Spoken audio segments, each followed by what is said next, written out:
안녕하세요. 혹시 요즘 나만 뒤처지고 있나 하는 그런 불안감 느껴보신 적 있으신가요?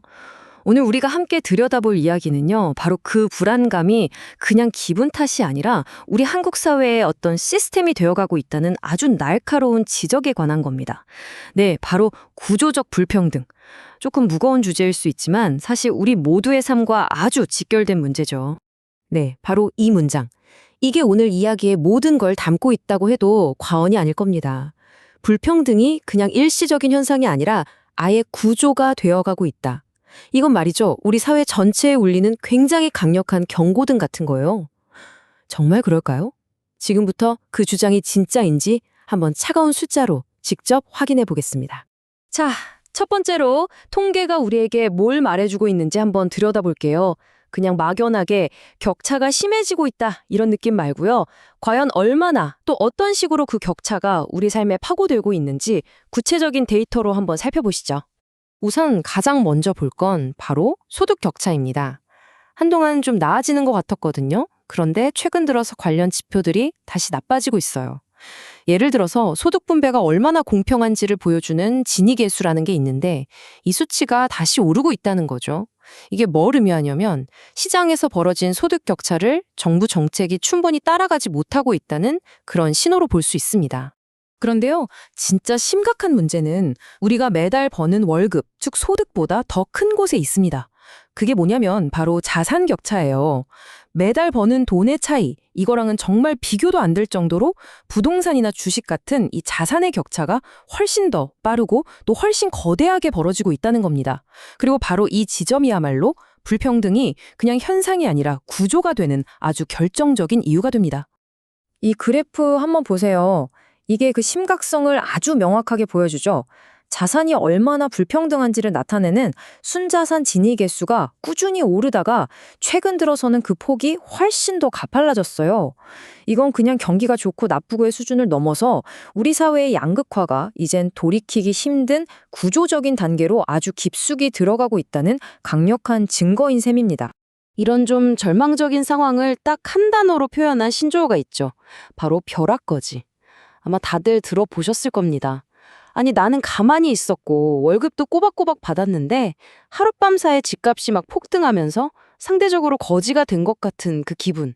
이 단어야말로 데이터 너머에 있는 우리들의 실제적인 박탈감을 가장 생생하게 보여주는 것 같아요. 그리고 이 자산 격차는요, 단순히 돈 문제에서 끝나지가 않습니다. 마치 첫 번째 도미노가 탁 쓰러지면 줄줄이 넘어지듯이 이 불평등이라는 건 한번 시작되면 우리 삶의 모든 단계를 거치면서 연쇄 반응을 일으키거든요. 그 연결고리가 어떻게 작동하는지 한번 쭉 따라가 보시죠. 자, 이 그림이 바로 그 거대한 연쇄 구조입니다. 보세요. 모든 것의 시작은 부모의 자산 격차입니다. 이 출발선의 차이가 곧바로 더 좋은 교육 기회의 차이로 이어지고요. 그럼 당연히 노동시장에서도 소득 차이가 나겠죠. 그리고 마지막에는 개인의 노후는 물론이고 그 다음 세대의 출발선까지 정해버리는 겁니다. 한번 이 궤도에 올라타면 정말 개인의 노력만으로는 빠져나오기 힘든 아주 견고한 시스템이 만들어지는 거죠. 그런데 말이죠, 여기에 저출생이라는 어떻게 보면 좀 예상치 못한 변수가 이 구조를 훨씬 더 단단하게 만들고 있습니다. 예전에는 자녀가 여럿이니까 부모의 자산이 나뉘면서 부가 좀 분산되는 효과가 있었거든요. 근데 지금은 외동인 경우가 많잖아요. 그러다 보니 부모의 모든 것이 자녀 한 명에게 집중되면서 이른바 부의 대물림이 훨씬 더 강력하고 효율적으로 이루어지게 된 겁니다. 자, 이렇게 불평등이 하나의 시스템이 되어가는 상황에서 과연 정부의 역할은 무엇일까요? 이 기사의 필자는 지금 정부 정책의 우선순위 자체에 아주 근본적인 문제가 있다고 굉장히 날카롭게 비판하고 있습니다. 이 표가 바로 그 비판의 핵심을 보여줍니다. 정부의 스포트라이트는 언제나 성장, 투자, AI 같은 뭔가 화려한 미래 산업에 딱 집중되어 있죠. 그런데 우리 삶의 기반이 되는 복지, 재분배, 사회 안전망 같은 것들은 늘 무대 뒤편 어두운 곳에 있다는 겁니다. 마치 성장이 세계의 본문이라면 복지는 그냥 있어도 그만, 없어도 그만인 부록처럼 취급된다는 아주 통렬한 지적이에요. 이런 성장 우선주의가 계속되면 그 결과는 어떨까요? 기사는 아주 명확하게 경고합니다. 결국에는 이미 가진 자, 강한 자에게는 더 많은 기회를 몰아주고 변화에 적응하기 힘든 약한 자에게는 그 변화의 비용을 고스란히 떠넘기는 그런 결과를 낳을 뿐이라는 거죠. 근데 이게 사실 한국만의 고민은 아닙니다. 세계적인 경제학자들이 쓴 권력과 진보라는 책에서도 이렇게 이야기해요. 기술 진보가 저절로 공동의 번영으로 이어지는 건 아니다. 그 혜택을 누가 가져갈지는 결국 우리 사회가 어떤 제도와 정책을 만드느냐에 달렸다는 겁니다. 자, 그렇다면 이 견고한 불평등의 사슬, 이걸 끊어낼 방법은 뭘까요? 다행히 기사는 비판만 하는 게 아니라 명확한 해법을 제시합니다. 그건 바로 지금까지 부록 취급을 받았던 이 복지를 이제 무대 중심으로 과감하게 가져와야 한다는 겁니다. 필자의 핵심 주장은 이겁니다. 우리는 흔히 복지라고 하면 혁신의 발목을 잡는 비용이나 장애물로 생각하기 쉽잖아요. 그런데 필자는 정반대로 이야기해요. 튼튼한 복지라는 안전망이 있어야만 사회 전체가 더 과감하게 혁신이라는 도전에 뛰어들 수 있다는 거죠.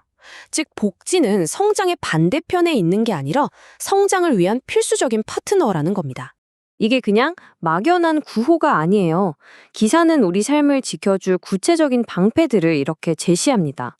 더 많은 사람을 품는 고용보험, 아프면 쉴 권리를 보장하는 상병수당, 또 국가가 책임지는 돌봄과 주거 안정까지요. 이렇게 우리 삶의 구체적인 문제들을 해결하는 정책들을 국정의 최우선 과제로 삼아야 한다는 겁니다. 이 지점이 정말 중요합니다. 흔히 경제개혁을 위해서 노동시장 유연화가 필요하다고들 하잖아요. 하지만 필자는 순서가 틀렸다고 말합니다. 한번 생각해보세요. 외줄 아래 아무런 안전망도 없는데 어떻게 마음 놓고 건널 수가 있겠어요? 실직이 곧 생존의 위기가 되는 사회에서 유연화는 그냥 공포일 뿐입니다. 국가가 먼저 당신이 떨어져도 괜찮다, 우리가 받쳐준다는 튼튼한 안전망을 보여줘야만 비로소 사회적인 대화도 합의도 가능하다는 것이죠. 자, 이제 마지막으로 성장과 복지에 대한 우리 생각 자체를 한번 뒤집어 보면서 결론으로 나아가 보겠습니다. 과연 우리 사회를 앞으로 나아가게 할 진짜 성장 동력은 뭘까요? 기사의 마지막 경고는 마치 젠가 게임 같아요.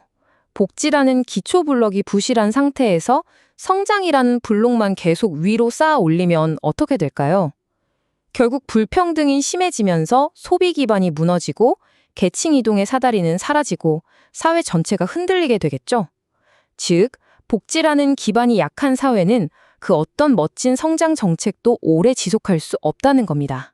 오늘 이야기를 마무리하면서 이 질문을 여러분께 한번 던져보고 싶습니다. 우리는 지금까지 복지를 성장한 다음에나 나눠주는 것, 혹은 성장의 발목을 잡는 비용으로만 생각해온 건 아닐까요? 하지만 어쩌면 정반대일지도 모릅니다. 성장의 열매를 함께 나누고 혹시 넘어지더라도 다시 일어설 수 있다는 믿음을 주는 튼튼한 복지 시스템이야말로 우리 모두를 더 멀리 그리고 더 오래 나아가게 하는 진짜 성장 엔진이 아닐까요? 이 질문에 대해 한 번쯤 생각해 보시는 것도 좋을 것 같습니다.